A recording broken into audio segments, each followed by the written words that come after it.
Selamat datang peserta uji kompetensi mahasiswa bidang kesehatan masa transisi periode 2 gelombang 2 tahun 2025. Berikut ini adalah beberapa materi yang perlu Anda ketahui sebelum mengikuti uji kompetensi. Tujuan briefing ini adalah agar seluruh peserta memahami ketentuan umum, protokol kesehatan, ketentuan uji kompetensi nasional, tata tertib pelaksanaan uji kompetensi nasional serta panduan penggunaan aplikasi uji kompetensi nasional. Uji kompetensi kali ini dilaksanakan dalam 12 sesi, 6 hari, dan 2 tahap uji kompetensi. Tahap 1 terdiri dari sesi 1 hingga 6, sedangkan tahap 2 terdiri dari sesi 7 hingga 12. Peserta sesi 1 hingga 4 adalah mahasiswa dari Prodi Profesi Nurse, D4 Keperawatan Anestesiologi, dan D4 Teknologi Laboratorium Medis, yang akan mengikuti uji kompetensi pada tanggal 9-10 Agustus tahun 2025.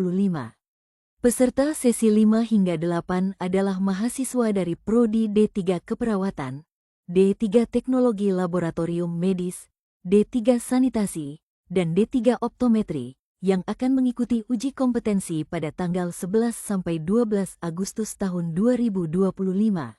Sedangkan peserta sesi 9 hingga 12 adalah mahasiswa dari Prodi D3 Kebidanan, Profesi Bidan, D4 Teknologi Rekayasa Elektromedis, D4 Sanitasi Lingkungan, D3 Teknologi Elektromedis, Profesi Dietisien, D3 Ortotik Prostetik, D4 Ortotik Prostetik, dan D3 Akupuntur yang akan mengikuti uji kompetensi pada tanggal 13-14 Agustus tahun 2025. Waktu pelaksanaan uji kompetensi untuk sesi 1, 3, 5, 7, 9, dan 11 akan dilaksanakan pada pukul 8.30 sampai pukul 11.30 untuk Indonesia bagian Barat, pukul 9 sampai pukul 12 untuk Indonesia bagian Tengah, dan pukul 10 sampai pukul 13 untuk Indonesia bagian Timur. Sedangkan uji kompetensi untuk sesi 2, 4, 6, 8, 10, dan 12 akan dilaksanakan pada pukul 13 sampai pukul 16 untuk Indonesia bagian Barat, pukul 13.30 sampai pukul 16.30 untuk Indonesia bagian Tengah, dan pukul 14.30 sampai pukul 17.30 untuk Indonesia bagian Timur. Perlu juga diperhatikan, di antara sesi pagi dan siang, akan dilaksanakan karantina pada pukul 11.30 sampai pukul 13 pada Indonesia bagian Barat, pukul 12 sampai pukul 14 pada Indonesia bagian Tengah, dan pukul 13 sampai pukul 15 pada Indonesia bagian Timur. Perlu diperhatikan, briefing uji kompetensi wajib diikuti oleh peserta uji kompetensi pada hari Jumat, tanggal 8 Agustus tahun 2025. Ketentuan umum peserta: menjaga kesehatan atau imunitas tubuh, makan atau sarapan pagi atau makan siang yang cukup sebelum berangkat ke lokasi ujian bagi yang tidak berpuasa, tidak berkerumun selama di lokasi CBT. Ketentuan verifikasi peserta: setiap peserta membawa kartu peserta yang dikirimkan oleh admin Prodi. Peserta harus menunjukkan bukti identitas KTP atau SIM atau paspor asli atau identitas lain yang ada fotonya. Peserta wajib membawa bukti briefing berupa foto atau gambar saat mengikuti briefing. Bagi yang memiliki kendala saat briefing, misalnya gangguan jaringan, dapat mengunduh materi briefing di web ukanakes.kemdikbud.go.id. Ketentuan khusus peserta: cuci tangan dengan sabun atau menggunakan hand sanitizer sebelum memasuki ruang tunggu, ruang karantina ujian. Peserta ujian harus menghadap kamera sambil menunjukkan kartu ujian saat masuk ruang ujian. Proses ujian direkam panitia. Selanjutnya adalah beberapa ketentuan yang perlu Anda perhatikan selama pelaksanaan ujian. Pada saat hari pelaksanaan ujian, peserta hadir 90 menit sebelum waktu ujian. Peserta akan masuk ke dalam ruang ujian 30 menit sebelum waktu ujian berlangsung. Ujian akan dilaksanakan selama 180 menit berturut-turut tanpa jeda dengan jumlah soal sebanyak 180 soal. Tidak ada sistem minus, maka jawablah seluruh pertanyaan. Tata tertib ujian. Peserta mengenakan pakaian sopan, rapi, dan bersepatu, serta membawa alat sholat dan keperluan pribadi. Tidak diperkenankan menggunakan kaos oblong, celana, rok jeans, kudorai dan sejenisnya, sendal jepit atau sandal dalam bentuk dan model apapun. Seluruh alat komunikasi harus dimatikan dan disimpan dalam tas. Penunjuk waktu akan ada di layar monitor, sehingga peserta tidak perlu membawa atau menggunakan arloji, jam tangan. Seluruh barang-barang termasuk buku, catatan atau tas peserta, dikumpulkan di tempat yang telah disediakan oleh panitia ujian.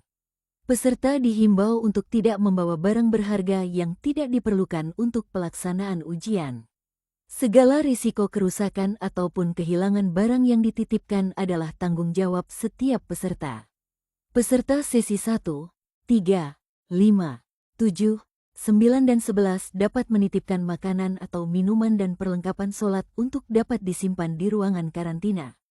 Peserta ujian hanya membawa kartu ujian dan identitas diri ke dalam ruang ujian. Peserta ujian diperbolehkan membawa air putih dalam botol transparan dan obat-obatan pribadi seperti inhaler di ruang ujian, dengan dititipkan kepada pengawas lokal pada saat memasuki ruang ujian. Peserta yang kedapatan membawa peralatan yang tidak diperkenankan di ruang karantina atau ruang ujian, maka peralatan tersebut akan diambil oleh pengawas lokal dan dicatat dalam berita acara oleh pengawas pusat. Pelaksanaan ujian. Peserta diminta memperhatikan aba-aba atau petunjuk pengawas. Peserta akan dipanggil oleh pengawas untuk memasuki ruangan ujian. Peserta diminta berdiri di samping bangku peserta sampai diperintahkan duduk oleh pengawas. Peserta tidak diperkenankan menggunakan atau mengoperasikan workstation sampai diinstruksikan oleh pengawas. Peserta tidak diperkenankan meninggalkan ruang ujian tanpa seizin pengawas. Bagi peserta yang memerlukan ke kamar kecil atau toilet diperkenankan meninggalkan ruang ujian setelah diizinkan oleh pengawas dan tetap diawasi oleh pengawas. Timer tidak akan berhenti. Bagi peserta yang telah selesai mengerjakan soal diperkenankan meninggalkan ruang ujian setelah mendapat izin dari pengawas. Peserta tidak diperkenankan meninggalkan ruangan dengan alasan apapun terhitung sejak 10 menit sebelum ujian berakhir. Koreksi soal. Selama ujian berlangsung tidak ada koreksi soal. Peserta yang merasa menemukan soal yang tidak tepat atau salah, dapat menyampaikan kepada pengawas dan akan dicatat di berita acara pelaksanaan ujian. Pengawas ujian akan mencatat nomor peserta ujian dan nomor soal serta catatannya. Tata tertib ujian. Pelanggaran tata tertib pelaksanaan ujian. Peserta yang melanggar tata tertib ujian tidak akan diingatkan oleh pengawas. Pelanggaran tata tertib akan dicatat di berita acara pelaksanaan ujian. Peserta yang melanggar tata tertib ujian otomatis tidak lulus ujian. Patuhilah tata tertib dan peraturan pelaksanaan uji kompetensi. Hindari melakukan tindakan-tindakan yang dapat merugikan Anda dan atau sejawat. Peserta yang baru datang pada saat login ujian sudah berlangsung, tidak diperkenankan mengikuti ujian. Saat berada di dalam ruang karantina maupun di dalam ruang ujian, peserta tidak diperkenankan membawa laptop atau tablet, kalkulator, jam tangan dengan alarm atau smartwatch, komputer atau peralatan elektronik yang memiliki perangkat penyimpanan, telepon seluler, alat perekam atau kamera, alat tulis, radio, buku referensi, catatan atau kertas, tas atau koper, jaket atau topi, rokok dan korek atau pematik api, uang, makanan dan minuman, kecuali air putih dalam botol transparan. Beberapa hal yang harus dilakukan saat uji kompetensi. Datang tepat waktu. Makan sebelum pelaksanaan ujian bagi yang tidak berpuasa. Membawa bukti identitas resmi berfoto. Membawa kartu peserta ujian. Berpakaian sopan dan bersepatu. Memperhatikan ruang ujian. Beberapa hal yang tidak boleh dilakukan saat uji kompetensi. Datang terlambat, tidak berpakaian sopan, panik bila ada hal yang tidak diketahui, meninggalkan ruangan tanpa izin, membawa barang-barang yang tidak diperlukan ke ruang ujian, dan melanggar tata tertib ujian. User Guide CBT Online Uji Kompetensi Mahasiswa Bidang Kesehatan Masa Transisi tahun 2025. Halaman awal, cbtnakes.kemdikbud.go.id.